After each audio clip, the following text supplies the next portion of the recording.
మన ముకుంద జ్యువెలర్స్ కొత్త బ్రాండ్ పూర్వి అందమైన 18 గ్రామ్స్ బంగారు ఆభరణాలు దుబాటు ధరల్లో వివరాలకు సంప్రదించండి. నమస్కారం, మీరు చూస్తున్న సుమన్ టీవీ. నేను మీ కీర్తి. నాతో పాటు ప్రముఖ ఆస్ట్రాలజర్ గోరుగుంట్ల సురేష్ బాబు గారు ఉన్నారు. నమస్తే సురేష్ బాబు గారు. కీర్తి గారు నమస్కారం అండి. 2025 నా వరకు నేను ఎంతమందిని కదిలించినా అందరం సోసోగానే ఉన్నాం అనుకున్నాం. ఇప్పుడు ఆశలన్నీ 2026 పైనే ఉన్నాయి. మరి వచ్చే సంవత్సరం అఫ్ కోర్స్ తెలుగువారి సంవత్సరాది ఉగాది అయినప్పటికీ మనమంతా క్యాలెండర్స్ చేంజ్ చేస్తాము. న్యూ ఇయర్ అనే ఒక ఫ్రెష్ థాట్స్ రెజల్యూషన్తో వెళ్తూ ఉంటాం కాబట్టి వివిధ రాశుల వారికి ఎలా ఉంటుందో తెలుసుకుందామండి. 2026 సంవత్సరం జనరల్గా లాస్ట్ ఇయర్ అంతకుముందు ఇయర్తో కంపేర్ చేసి నేను చెప్పానండి ఉగాది ఫలాల్లో కూడాను. విశ్వావసునామ సంవత్సరం, ప్రపంచం అంతా యూనివర్సల్ లవ్, ఓకే, ఒక పీస్ హార్మోనీతో ఉంటుంది అంతకుముందు ఇయర్తో కంపేర్ చేసుకుంటే క్యాలెండర్ ఇయర్. సో ఇప్పుడు 2026 చూసుకుంటే ప్రతి ఒక్కరికి నాయకత్వ లక్షణాలు ఉంటాయి. ప్రతి ఒక్కరికి ప్రొఫెషన్లో ఒక స్టెప్ ముందుకు వెళ్తారు. ప్రతి ఒక్కరు కూడాను ఏదో ఒక కొత్త ఆపర్చునిటీ వచ్చే అవకాశం చాలా మందికి ఉంటుంది. సో ఎందుకంటే ఇది రాజరిక లక్షణాలు కలిగి రిస్క్ టేకింగ్ ఎబిలిటీస్ జనాలకు చాలా ఎక్కువగా ఉండేసి ఈ టైంలో కొత్తగా ఆపర్చునిటీస్, కొత్తగా ప్రాజెక్ట్స్, కొత్తగా ప్రమోషన్స్ అన్నీ కొత్తగా వాటిలో వచ్చే అవకాశాలు చాలా ఎక్కువగా ఉన్నాయి. ప్రతి ఒక్కళ్ళు వీళ్ళు సద్వినియోగం చేసుకుందని చెప్పేసి మనం కోరుకుందాము. అలానే 12 రాశుల వారికి ఎక్కడెక్కడ ఛాలెంజెస్ ఉన్నాయి, ఎక్కడెక్కడ అనుకూలమైన వాతావరణ పరిస్థితులు ఉన్నాయో తెలుసుకుందాం. శాస్త్రాల్లో చెప్పినట్లుగా మనం డిస్కస్ చేసుకుందాం. కొన్నిసార్లు మనకి మీనింగ్స్ టఫ్గా అనిపించవచ్చు, కానీ ఇది వాస్తవం. డేంజర్ అనగానే భయపెడుతున్నారు అనుకోకుండా ప్రతి ఒక్కళ్ళు జాగ్రత్తగా ఉండాలని గమనించుకుంటే పోతుంది. సో ప్రతి ఒక్కళ్ళు హ్యాపీగా ఉండాలనే ఉద్దేశంతోనే మనకి మహర్షులు ఇచ్చిన ఈ జ్ఞానాన్ని నేను కూడా యాజ్ ఇట్ ఈస్గా అలానే పాస్ ఆన్ చేస్తున్నానండి. సో మధ్యలో వెస్ట్రన్ ఆస్ట్రాలజీ అని, సోషల్ మీడియా అని రకరకాల గూగుల్లో వస్తాయి, కానీ యాజ్ ఇట్ ఈస్ మూలతరంగా చెప్పడానికి మనం ప్రయత్నించాం. సురేష్ బాబు గారు, ఇప్పుడు మనం ఈ రోజు చేయబోయే ఈ రాశి ఫలాలు 2026కి సంబంధించి ముఖ్యంగా ఏ గ్రహాలు ఎప్పుడెప్పుడు మారుతున్నాయి, వాటి రిజల్ట్స్ ఎప్పుడెప్పుడు వరకు స్టేబుల్గా ఉండి మళ్ళీ ఇయర్లీ రాశి ఫలాలు చెప్పుకోవాల్సిన అవసరం వస్తుందంటారు? మనకి 2 రకాలు ఉంటాయి. ఒకటి మంత్లీ ఫలాలు. మనకి కొన్ని గ్రహాలు చాలా ఫాస్ట్గా మూవ్ అవుతాయండి, కొన్ని స్లోగా మూవ్ అవుతాయి.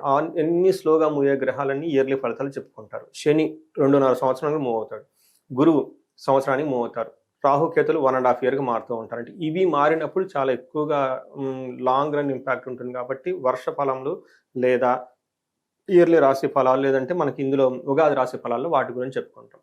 మంత్లీ కొన్ని గ్రహాలు మారుతుంటాయి. సూర్యుడు, కుజుడు, శుక్రుడు, తర్వాత బుధుడు, ఈ గ్రహాలు మనకి మంత్లీ మారుతూ ఉంటాయి. 2.5కి ఒక రోజు వచ్చేటప్పుడు చంద్రుడు మారుతూ ఉంటారు. అందుకని మనకి మంత్లీ ఫలాల్లో ఈ 4 గ్రహాలు ఎక్కువ చెప్పుకుంటాం. సూర్యుడు గురించి, కుజుడు గురించి, బుధుడు, శుక్రుడు గురించి మాట్లాడుకుంటాం. ఇయర్లీ ఫలితాలు చెప్పుకున్నప్పుడు యూజువల్గా మనకున్న ట్రెండ్ ఏంటంటే శని, గురువు, రాహుకేతుల గురించి మాట్లాడుకుంటాం. అందులోనే ముఖ్యంగా శని గురించి ఎక్కువ మంది మాట్లాడుకుంటాం. అయితే ఈసారి మనకేమవుతుందంటే శని మారట్లేదు. ఆయన 2.5 సంవత్సరం కాబట్టి లాస్ట్ ఇయరే మారారు కాబట్టి ఈ హోల్ ఇయర్ అంతా ఒకేలాగా ఉంటుంది, మార్పు ఉండదు. గురువు మాత్రం ఖచ్చితంగా జూన్ 2వ తారీఖు మారుతూ ఉన్నారు. రాహుకేతులు ఇయర్ ఎండ్లో డిసెంబర్ 2nd మారుతున్నారు. మనం గమనించుకుంటే లాస్ట్ హోల్ ఇయర్ 6 months ఎలా ఉంటుందో అదే రిజల్ట్ కంటిన్యూ అవుతూ ఉంటుంది వచ్చే 6 months వరకు కూడాను. బట్ గురువు మాత్రం జూన్లో మారుతూ ఉంటారు. అయితే ఈ మధ్యలో విపరీత వేద అన్న చిన్న కాన్సెప్ట్ ఉంటుంది, కొంచెం ఫలితాలు అటు ఇటు తేడా ఉంటుంది అనమాట.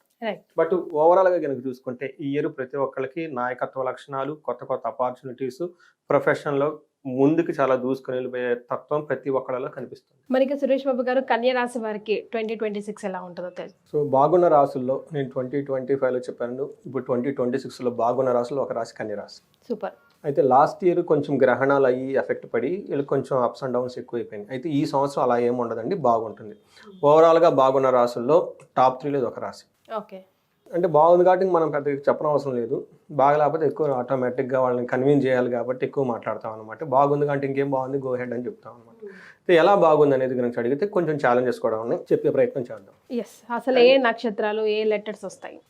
కరెక్ట్. ఉత్తర 2, 3, 4 పాదాలు, హస్త 1, 2, 3, 4 పాదాలు, చిత్త 1, 2 పాదాలు అంతా మనకి కన్య రాశిలో ఉంటారండి. వీళ్ళు పేరు బలం ప్రకారం కనుక చూసుకుంటే టో, పా, పీ, పూషం, నా, టా, పే, పో అన్న లెటర్స్ అంతా ఇందులోనే ఉంటారండి. ఇందులో ఈ రాశిలో ఉన్న హస్త నక్షత్రంలో నా క్లయింట్ ఒక ఆయన యూఎస్లో రీసెంట్గా ఎలక్షన్లో గెలిచారు. వావ్, వెరీ ఇంట్రెస్టింగ్ పాయింట్ ఏంటంటే ఆయన మా ఇంటికి వచ్చారండి. ఓకే. Sudden surprise. విన్ అయ్యానని చెప్పడానిక? అంతకుముందు అడిగారు 6 months బ్యాక్, పాజిటివ్గా ఉందండి వెళ్ళండి చెప్పాను. 3 weeks ముందు ఫోన్ చేశారు, ఇలా పార్టిసిపేట్ చేసిన రిజల్ట్ రాబోతుంది, ఎలా ఉందండి అని. నేను చెప్పాను బాగుందండి, lot of positive chance you will get it అన్న. శని వీళ్ళకి వచ్చేటప్పటికి 4 గ్రహాల్లో ఒక గురువే మారుతున్నారండి, మిగతా గ్రహాలు మారటం లేదు. ఎప్పటి వరకు మారట్లేదు? June 2 వరకు గురువు మారడండి, తర్వాత గురువు మారుతూ ఉన్నారనమాట. అయితే ఇది మారటంతో వీళ్ళకి ఏమవుతుందంటే అండి, చాలా బెనిఫిట్ జరిగే అవసరం ఇంకా ఎక్కువ ఉంది వీళ్ళకి. ఒకటి, వీళ్ళకి 6వ ఇంట్లో శని ఉండటంతో ఏమవుతుందంటేనండి 6 నుంచి 7, ఇప్పుడు 7లో ఉన్నారు కాబట్టి మార్గశక్తి అంటే వీళ్ళు ప్రయాణాలు కొంచెం ఎక్కువగా తిరిగే అవకాశం ఎక్కువ ఉంటుంది. ఈ టైంలో వీళ్ళకి జర్నీలు ట్రావెల్ చేస్తారు ఎక్కువగా, అందులో ఎక్కువగా టైర్డ్నెస్ అయిపోతూ ఉంటారు, కానీ ఉపయోగం ఉంటుంది ఫైనల్గా. తర్వాత 10వ స్థానంలో అప్పటి వరకు జూన్ వరకు వీళ్ళకి ఏమంటారు సుఖ ప్రాప్తి, ఏ పని చేసినా కలిసి వస్తుంది, లక్గా హ్యాపీగా ఉంటారు. 10 తర్వాత ప్రొఫెషనల్ మ్యాటర్స్లో స్లోగా ఉంటుంది, ధనాన్ని కూడాను కొంచెం కోల్పే అవకాశం ఎక్కువ ఉంటుంది. 6లో వీళ్ళకి 6వ ఇంట్లో రాహు ఉండటం వల్ల ధనలాభం విశేషంగా కలిసి వస్తుంది. 12th హౌస్లో కేతు ఉండటం వల్ల ఆధ్యాత్మిక వాటికి సంబంధించిన వ్యవహారాలలో ధనం ఎక్కువ ఖర్చు పెడతారు. బట్ ఓవరాల్గా మనం చూసుకుంటే శని 7వ ఇంట్లో ఉండటం వల్ల వీళ్ళకి ఏంటి ప్రాబ్లం అంటేనండి, కరెక్ట్గా వీళ్ళకి ఏమవుతుందంటే కన్యరాశి నుంచి మీనరాశిలో వీళ్ళకి ఇప్పుడు శని ఉన్నారు. శని 7వ ఇంట్లో ఉండటంతో ఏమవుతుందంటే దేశాంతరాలకు సంబంధించిన ప్రయాణాలు ఎక్కువ చేస్తారు. ఆ టైంలో వృధాగా ఖర్చులు ఉన్నట్లుండి విపరీతమైన ధనాన్ని ఖర్చు పెడుతూ ఉంటారు. ఇది ఒకటి నెగిటివ్ అని చెప్పుకోవాలి. మిగతా అన్ని విషయాల్లో సాధారణంగా ఉంటుంది. ఇది ఒకటి. అంటే శని ఇక్కడ నేను ఇబ్బంది పెట్టే శని అయితే నేను చెప్పను, హార్డ్ వర్క్ చేయించుకొని రిజల్ట్ ఇచ్చే శని అని నేను చెప్తాను. తర్వాత గురువు వీళ్ళకి 9వ స్థానంలో ఉన్నారండి. 9వ స్థానంలో ఉండడం భాగ్యం అని చెప్తారు, లక్. ఈ టైంలో అర్ధం, స్వకులాచార, గృహలాభ, సుఖభోజనం, నిత్య స్త్రీ జన సంపర్క అని చెప్తారు. అంటే ఈ టైంలో ధనం వస్తుంది, అన్ని కులాచారానికి వాళ్ళ పెద్దలు చేసిన ఫార్మాలిటీస్ అన్ని చేస్తూ ఉంటారు, గృహంలో లాభప్రదంగా ఉంటుంది, సుఖమైన భోజనం తింటూ ఉంటారు, నిత్య స్త్రీ జన సంపర్క. జెంట్స్ అయితేనేమో లేడీస్తో ఎక్కువగా ఇంటరాక్ట్ అవుతూ ఉంటారు, ఇన్ కేస్ లేడీస్ అయితే జెంట్స్తో ఎక్కువ ఇంటరాక్ట్ అయిపోయి వాళ్ళకి కావాల్సిన అన్ని చక్కగా సమకూర్చుకొని ముందుకు వెళ్ళిపోతూ ఉంటారు. బెస్ట్ టైం ఇది. తర్వాత వీళ్ళకి జూన్ తర్వాత గురువు మారటంతో ఇక్కడ కొంచెం ప్రొఫెషనల్లో ప్రాబ్లం అయ్యే అవకాశం ఎక్కువగా ఉంటుంది. ఏ ప్రకారంగా అంటే ధనధాన్య శోధచ్ఛేద అని చెప్పి ధనానికి సంబంధించి ధాన్యానికి సంబంధించి బాగా అనుకున్నంతగా రిజల్ట్ రాకుండా ఇబ్బంది పడే అవకాశం ఎక్కువగా ఉంటుంది. అంతేకాకుండా వృధా సంచారం, వృధాగా అటు ఇటు తిరగాల్సిన అవసరం ఎక్కువగా ఉంటుంది. ఆల్రెడీ శని వీళ్ళని తెగ తిప్పేస్తున్నాడు, ఈ గురువు కూడా వాళ్ళని ఇంకా డబల్ తిప్పేస్తూ ఉంటారు. అంతేకాకుండా వీళ్ళకి స్వజన దూషణం, వాళ్ళ సొంత మనుషులే దూషిస్తూ ఉంటారు. ఏం తిరుగుతున్నాడు, అడి తిరుగుతున్నాడు, అసలు ఉంటారో లేదో, ఎందుకు తిరుగుతున్నారు, ఏంటి. జనరల్గా ఇది పొలిటీషియన్కి ఒక బెస్ట్ టైం అని మనం చెప్పుకోవచ్చు. ఇందాక చెప్పిన ఎగ్జాంపుల్ లాగా ఈ టైంలో వాళ్ళు పొలిటికల్గా ఎక్కువ తిరగాలి కదండి, సో ఇవన్నీ తిరిగే అవకాశం చాలా ఎక్కువగా ఉంటుంది. ఒక బెస్ట్ టైం అని చెప్పుకోవాలి. ఇంకొకటి 6వ స్థానంలో రాహు ఉండటంతో ఏదో విధంగా వీళ్ళు గెలిచేస్తారు. మనకేం చేస్తుంటే ధైర్యం, బుద్ధి, తర్వాత వీర్య వృద్ధి, రిపునాశనం, సదాశుభం అని చెప్తూ ఉంటారు. సో 9వ ఇంట్లో 6వ ఇంట్లో కనుక రాహు ఉండటంతో వీళ్ళకి ధైర్య సాహసాలు విపరీతంగా పెరిగిపోతూ ఉంటుంది, ఏ పని చేసినా కలిసి వస్తుంది. వీళ్ళకి శత్రువులు ఎవరంటే శత్రువులు వాళ్ళ మీద పై హ్యాండ్. ఇందాక చెప్పిన ఎగ్జాంపుల్ వాళ్ళకి అదే జరిగింది. సో ఈ కన్యరాశిలో ఉన్న వాళ్ళు ఎవరైనా కనుక పొలిటీషియన్లు కనుక ఎవరైనా కనుక అంటే వన్ ఆఫ్ ది బెస్ట్ టైంలో వీళ్ళు ఉన్నారని మీరు గమనించుకోవాలి. నేను బిగినింగ్లో చెప్పాను, బెస్ట్గా ఉన్న రాశుల్లో కన్యరాశి ఒక రాశి. 2026లో వీళ్ళు చరిత్రని తిరగరాసుకునే ఒక ఇయర్ వీళ్ళకి. Wow, super.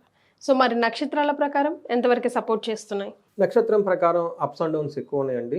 సో ఉత్తర పాల్గొనే నక్షత్రం వాళ్ళకి రాజ సమాన సౌఖ్యం పాజిటివ్గా ఉంటుంది, ధన వృద్ధి, ధనలాభము, సుఖము, పట్టాభిషేకం. బట్ ఈక్వల్గా ఛాలెంజెస్ ఉన్నాయండి. ఒకటి భయము, మరణము రెండు చూపిస్తుంది.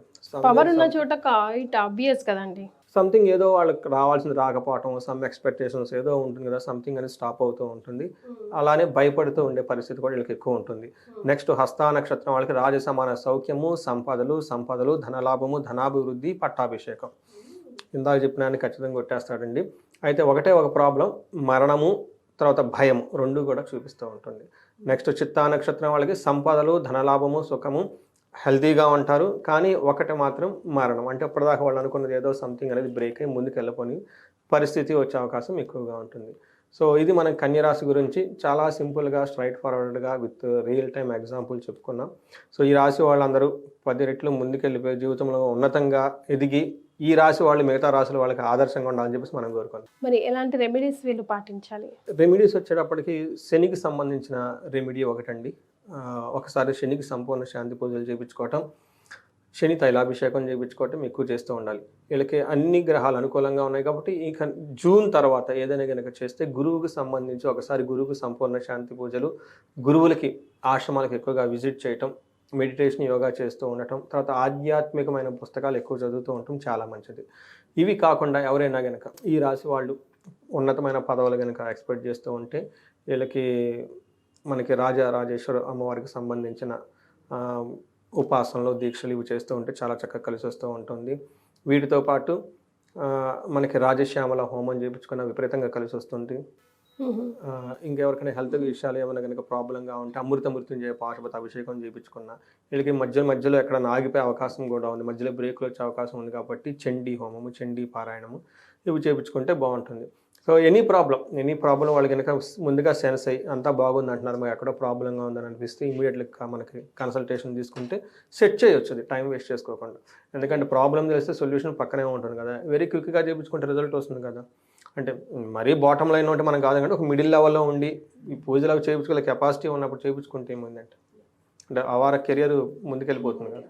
So one of the best రాశి అంటున్నారు కన్యా రాశి వారు. సో ప్రాబ్లమ్స్ లేవు. ఒకవేళ మీ లైఫ్లో ఏదైనా ప్రాబ్లమ్స్, హర్డల్స్ కనిపిస్తుంటే వెంటనే సురేష్ బాబు గారి నెంబర్ కింద స్క్రోల్ అవుతా ఉంది, కనెక్ట్ అవ్వండి. ప్రాబ్లమ్కి సొల్యూషన్ మీ చెంతలోనే ఉంటుంది. థ్యాంక్ యూ సో మచ్ అండి, ధన్యవాదాలు.